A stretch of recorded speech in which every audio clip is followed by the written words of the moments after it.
அதிகாரம் 34-35 அதற்கு மரியாள் தேவதூதனை நோக்கி, இது எப்படி ஆகும், புருஷனை அறியேனே என்றாள். தேவதூதன் அவளுக்கு பிரதியுத்தரமாக, பரிசுத்த ஆவி உன்மேல் வரும், உன்னதமானவருடைய பலம் உன்மேல் நில்லிடும். இங்க தேவதூதன் மரியாள் இடத்துல தேவகுமாரன் உன்னிடத்துல பிறப்பார் என்று சொல்லி சொன்னபொழுது மரியாளால அதை நம்ப முடியல. இது எப்படி நடக்கும், நான் ஒரு கன்னிகையா இருக்கிறேன், அப்படியே நான் கன்னிகையா பரிசுத்தமா இருந்தாலும் கடவுள் என்னிடத்துல பிறப்பாரா, இது எப்படி ஒரு சாத்தியமாகும் என்று சொல்லி அவள் ஆச்சரியத்தோடு கூட கேட்கிறா, இது எப்படி ஆகும் என்று சொல்லி.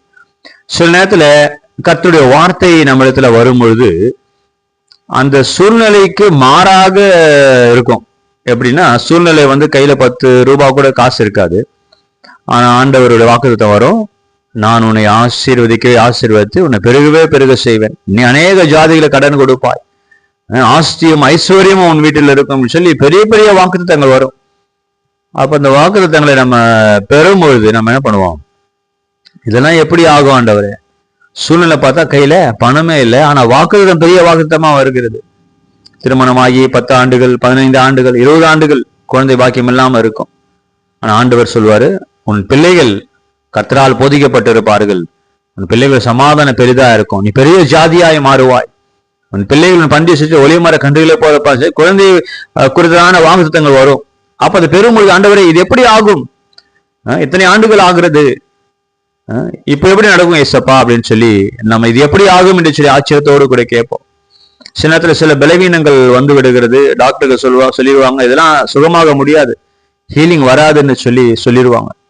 ஆனா வாக்குத்தத்தம் வரும், நான் உன்னை சுகமாக்குவேன், நானே உன் பரிகாரியாக கர்த்தர் அப்படின்னு சொல்லி ஹீலிங்கை குறித்தான வாக்குத்தத்தம் வரும். அது பெறும்பொழுது நம்ம நினைப்போம், இது எப்படி ஆகும் ஆண்டவரே, இது சாத்தியமா என்று சொல்லி சந்தேகத்தோடு கூட, சந்தேகம் இல்லைனாலும் ஆச்சரியத்தோடு கேட்போம், இது எப்படி நடக்கும் என்று சொல்லி நாம் கேட்டுக்கொண்டு இருப்போம்.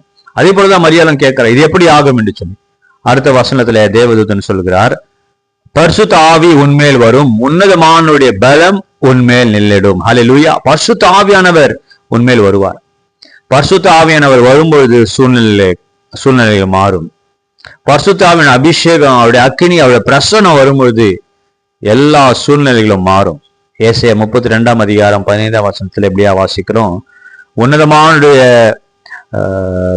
உன்னதத்திலிருந்து ஆவி ஊற்றப்படும் வரைக்கும் அப்படியே இருக்கும், அப்போது வனாந்தரமானது செழிப்பான வயல்வெளியாய் மாறும். உன்னதத்திலிருந்து ஆவி ஊற்றப்படும் வரைக்கும் அப்படிதான் இருக்கும், சூழ்நிலை மாறாமல் இருக்கும். ஆனா எப்போ உன்னதத்திலிருந்து ஆவி ஊற்றப்படுகிறதோ, பரிசுத்த ஆவியின் வல்லமை கடந்து வருகிறதோ, அபிஷேகம் கடந்து வருகிறதோ, அக்கினி கடந்து வருகிறதோ, எல்லா சூழ்நிலையும் மாறும். இன்றைக்கும் வாக்குத்தத்தம் நீங்க பெற்று இருக்கிறீங்க, ஒருவேளை அந்த வாக்குத்தத்துக்காய் காத்து கொண்டு இருக்கலாம், இது வரைக்கும் அந்த வாக்குத்தம் நிறைவேறவில்லைன்னு சொல்லி காத்து கொண்டு இருக்கலாம். நீங்க செய்ய வேண்டியது, பரிசுத்த ஆவியானவரே கடந்து வாங்கப்பா, என் சூழ்நிலைக்குள்ள கடந்து வாங்க, என் மேல் கடந்து வாங்க, என் பிள்ளைகள் மேல கடந்து வாங்க, உங்களுடைய அபிஷேகத்தை எங்கள் மேல ஊற்றுங்க, உங்களுடைய அக்கினி எங்கள் மேல ஊற்றுங்கன்னு சொல்லி காத்திருங்கள்.